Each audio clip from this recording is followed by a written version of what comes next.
లైట్లు ఆఫ్ చేయండి. Head phones పెట్టుకోండి. నమస్కారం. అతీంద్రియం, భయం, రహస్యం ఈ మూడు కలిపిన ప్రపంచానికి స్వాగతం. మీ గుండె వేగంగా కొట్టుకునే మరో భయంకరమైన కథతో మీ దెయ్యం కథలు ఛానల్ మీ ముందుకు వచ్చేసింది. ఈరోజు కథను ప్రారంభిద్దాం. కొన్ని ఇళ్లల్లో గోడలు మాత్రమే ఉండవు, కొన్ని జ్ఞాపకాలు, కొన్ని శాపాలు, కొన్ని ఆత్మలు కూడా ఉంటాయి. అలాంటి ఇంట్లోకి అడుగుపెట్టిన వాళ్ళు మళ్ళీ మామూలు జీవితానికి తిరిగి రాలేరు. అలాంటి ఒక ఇంట్లో ఏం జరిగింది, అసలు ఎందుకు ఈ ఇంట్లో ఆత్మలకు నెలవయ్యింది, ఆ ఆత్మ ఆ అద్దంలోనే ఎందుకు ఉంది? పూర్తి కథను చూసి తెలుసుకోండి. బెంగుళూరుకు కొంచెం దూరంలో, అది కూడా కొండల మధ్య, చుట్టూ కారడవి చెట్లతో కప్పబడి దాదాపు 20 సంవత్సరాలుగా ఖాళీగా ఉన్న ఒక పాత బంగళా ఉంది. అది బంగళా, ఇల్లు, నివాస ప్రాంతం అని ఎవ్వరూ అనుకోలేరు. పగలు కూడా ఆ ఇంటి దగ్గరకు వెళ్ళడానికి గ్రామస్తులు భయపడతారు. అంత అడవిలోకి వెళ్ళాల్సిన దారిలోనే ఆ గ్రామానికి చేరుకునే దారి ఉండడం వాళ్ళ దురదృష్టం. కానీ వెళ్ళక తప్పదు. రాత్రి అయితే ఆ దారిలో కుక్కలు కూడా నడవవని చెప్పుకుంటారు. కుక్కలు కూడా నడవడానికి భయపడే అంత భయంకరమైన దారి.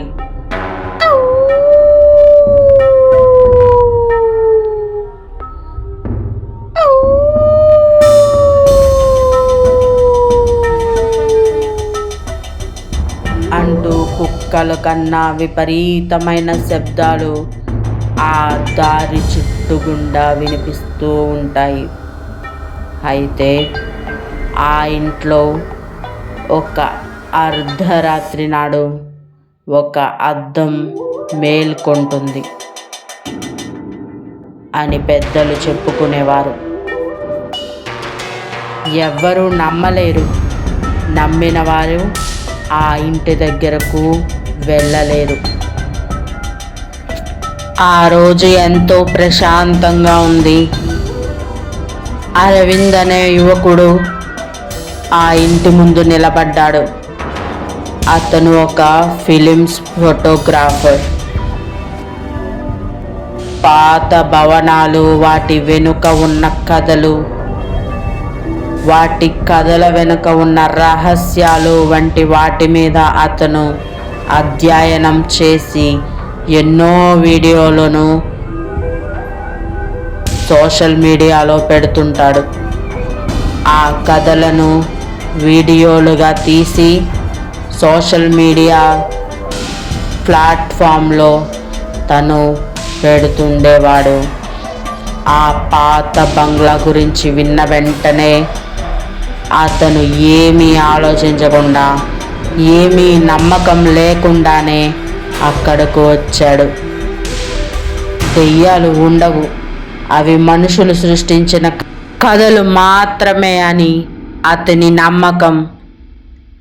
అలానే అనుకుంటూ నవ్వుకుంటూ అక్కడికి వచ్చాడు. ఇంటి యజమాని తాళం ఇచ్చేటప్పుడు ఒక మాట చెప్పకనే చెప్పాడు. ఆ ఇంటికి యజమానంటూ లేడు, కానీ ఆ వంశం యొక్క పనివాడు అతను. అప్పటి నుంచి ఆ సంరక్షణ అయితే చూసుకోవడం మానలేదు. ఇంటి యజమాని తాళం ఇచ్చేటప్పుడు చెప్పిన మాట, ఈ ఇంట్లో ఏ గదిలోనైనా పడుకో బాబు, కానీ పై అంతస్తులో చివరి గదిలో ఉన్న అద్దం ముందు రాత్రి 12 గంటల తర్వాత నిలబడకు బాబు అనేసి చెప్పాడు. అయినా కూడా అరవింద్కి ఈ విషయం అర్థం కాలేదు. అతని మాటల్లోని తేడాను అతను గమనించలేదు. అరవింద్ నవ్వేశాడు. అద్దం నన్ను తింటుందా? అయ్యో, ఏం చెప్తున్నారు మీరు? అద్దం నన్ను తినడం ఏంటి అని సరదాగా అడిగాడు. యజమాని మాత్రం నవ్వలేదు. కానీ ముఖం మాత్రం ఎర్రగా మారిపోయింది, కోపంగా మారిపోయింది, ఎంతో భయంకరంగా మారిపోయింది. అది నిన్ను తినదు, నీ స్థానంలో ఇంకొకరిని ఉంచుతుంది అన్నాడు. అని చెప్పి వెనక్కి కూడా చూడకుండా వెళ్ళిపోయాడు. ఆ మాటలు విన్న అరవింద్కి ఒక్క క్షణం అసౌకర్యంగా అనిపించింది, ఏదో తేడాగా కనిపించింది. కానీ తన కెమెరా ఆన్ చేసి, ఈరోజు ఇంట్లో ఉంటాను, రాత్రంతా గడుపుతాను, ఇక్కడ నిజంగా దెయ్యం ఉందో లేదో అందరికీ చూపిస్తాను, అందుకనే నేను ఇక్కడికి వచ్చాను అని అనుకొని ఆ వీడియో రికార్డ్ చేయడం మొదలుపెట్టాడు. సాయంత్రం అయ్యింది. ఆకాశం నల్లటి మేఘాలను కప్పుకుంది. గాలి వేగం పెరిగింది. పాత కిటికీలు అని శబ్దం చేస్తున్నాయి. ఆ ఇల్లు మొత్తం దుమ్ముతో నిండిపోయింది. చుట్టూరు సాలిగూడులు, చూస్తే ఏమీ కనిపించినంత దట్టంగా పేరుకుపోయిన దుమ్ము. ప్రతి గదిలో పాత ఫర్నిచర్ ఉంది, కానీ ఎంతో అందంగా, హుందాగా, పెద్దగా, కళాకృతులతో ఉంది. చిరిగిపోయిన కర్టెన్లు ఉన్నాయి, కానీ అవి ఎంతో పురాతనమైనవి. ఎన్నో కళాత్మకమైన గుర్తులు దానిలో కనిపిస్తున్నాయి. గోడలపై వింత గీతలు. పై అంతస్తులోకి వెళ్ళగానే ఒక పెద్ద చెక్క తలుపు కనిపించింది. దాన్ని నెమ్మదిగా తెరిచాడు. అదే ఆఖరి గది. గదిలో ఒక మంచం, ఒక పాత టేబుల్, ఇంకా దాదాపు 7 అడుగుల ఎత్తున్న ఒక పురాతన అద్దం.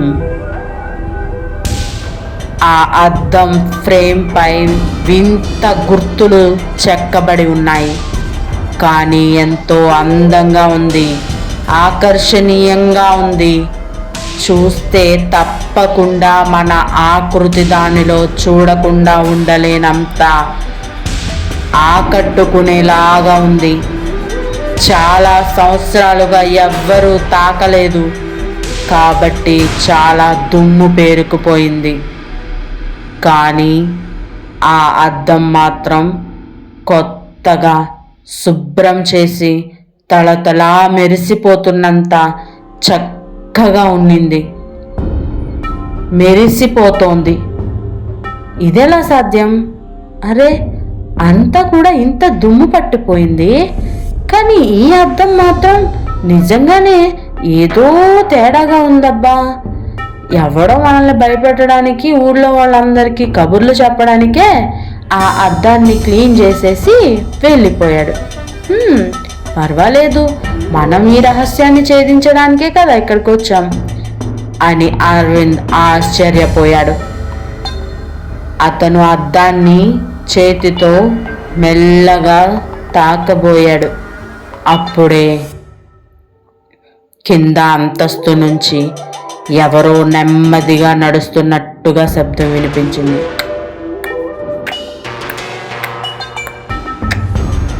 ఆ అరవింద్ వెంటనే మెట్ల దగ్గరికి వెళ్ళాడు.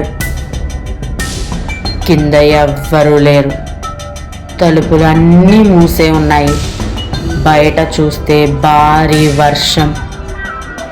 ఎంత భారీ వర్షం అంటే భయంకరమైన ఉరుములు మెరుపులు వినిపిస్తూ ఉన్నాయి.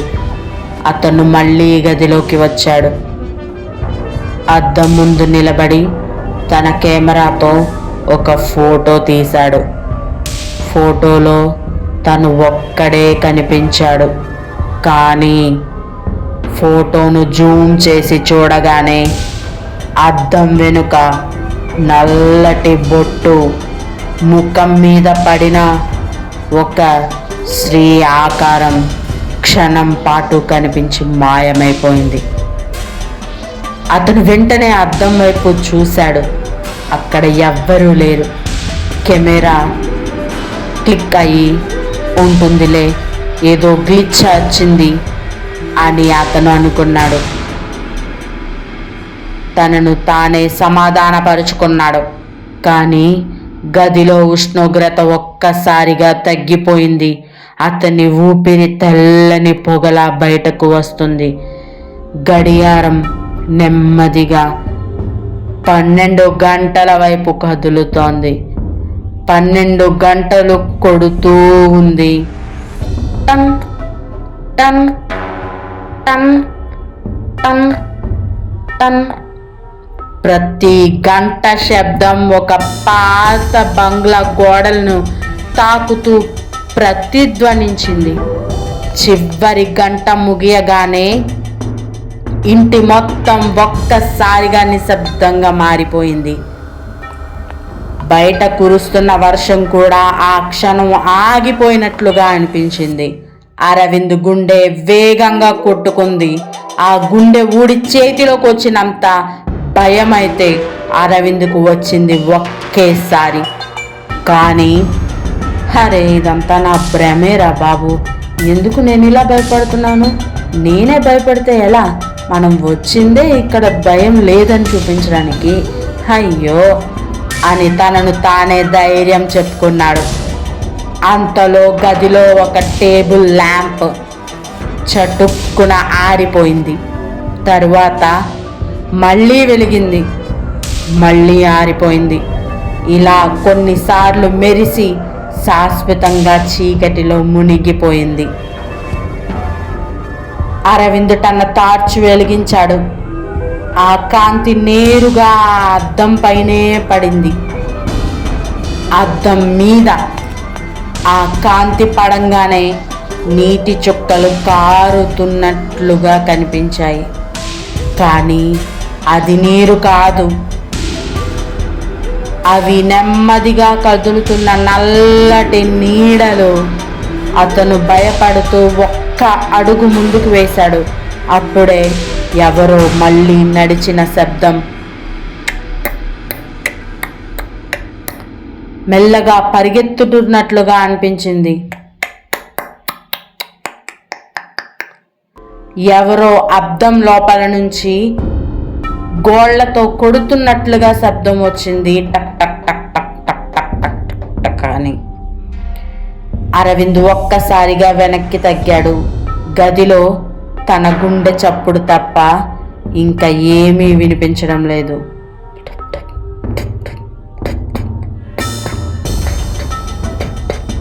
ఎంతో వేగంగా కొట్టుకుంటున్న గుండె చప్పుడు మాత్రమే వినిపిస్తుంది. మళ్ళీ నిశ్శబ్దం. మళ్ళీ ఈసారి ఆ శబ్దం బలంగా వినిపించింది. టార్చ్ కాంతిని అద్దంపై సరిగ్గా పడేలాగా పట్టుకున్నాడు. అద్దంలో తన ప్రతిబింబం కనిపిస్తోంది కూడా. కానీ ఒక చిన్న తేడా అయితే మాత్రం ఉంది. అద్దంలో ఉన్న అరవింద్ తనని తాను చేయని పని చేస్తున్నాడు. నిజంగా నిలబడి ఉన్న అరవింద్ కదలకుండా ఉన్నాడు. కానీ అద్దంలో ఉన్న అతని ప్రతిబింబం మాత్రం నెమ్మదిగా నవ్వుతోంది. అదేలా సాధ్యం? ఇది నిజమేనా? ఇది ఎలా సాధ్యమైంది? అని అతని గొంతు వణికింది. అద్దంలో ఉన్న ప్రతిబింబం నెమ్మదిగా తలను పక్కకు తిప్పింది. అరవింద్ మాత్రం అలాగే నిలబడి ఉన్నాడు. అతని శరీరం మొత్తం చల్లటి చెమటలతో తడిసిపోయింది. అంతలో అద్దం వెనుక ఒక తెల్లని ఆకారం కనిపించింది. పొడవాటి జుట్టు, తెల్లటి చీర, మల్లె పువ్వు కన్నా తెల్లగా, ముట్టుకుంటే మరకపడే అంత స్వచ్ఛంగా ఉంది ఆ చీర. నేలను తాకకుండా గాలిలో తేలుతున్న కాళ్ళు. ఆమె నెమ్మదిగా ముందుకు వస్తుంది. ఆమె ముఖం ఇంకా కనిపించలేదు అర్జున్కి. జుట్టు మొత్తం ముఖాన్ని కప్పేసింది. అద్దంలో ఉన్న అరవింద్ నెమ్మదిగా వెనక్కి జరిగాడు. ఆ స్త్రీ అతని వెనకే నిలబడి ఉంది. అసలు అరవింద్ మాత్రం గదిలో ఒంటరిగా ఉన్నాడు.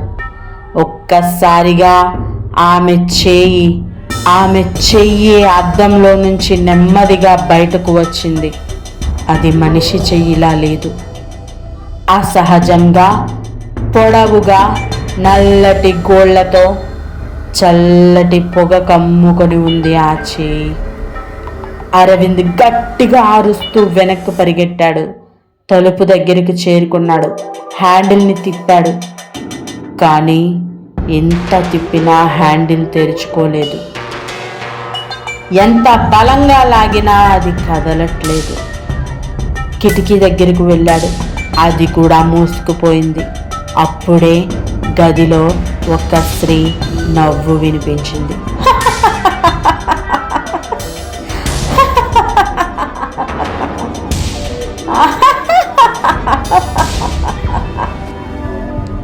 ఆ నవ్వు నెమ్మదిగా ఏడుపుగా మారింది.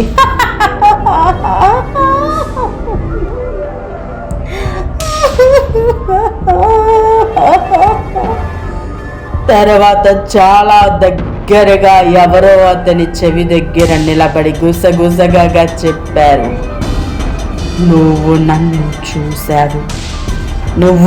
చూశావు.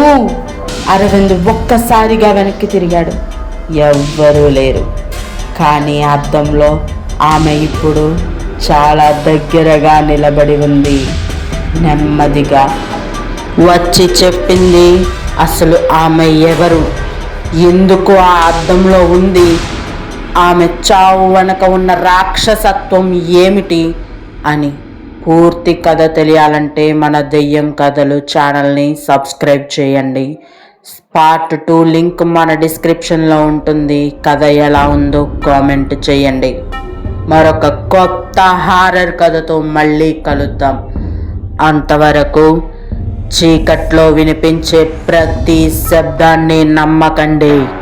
అది మనిషి కాదు. Thank you.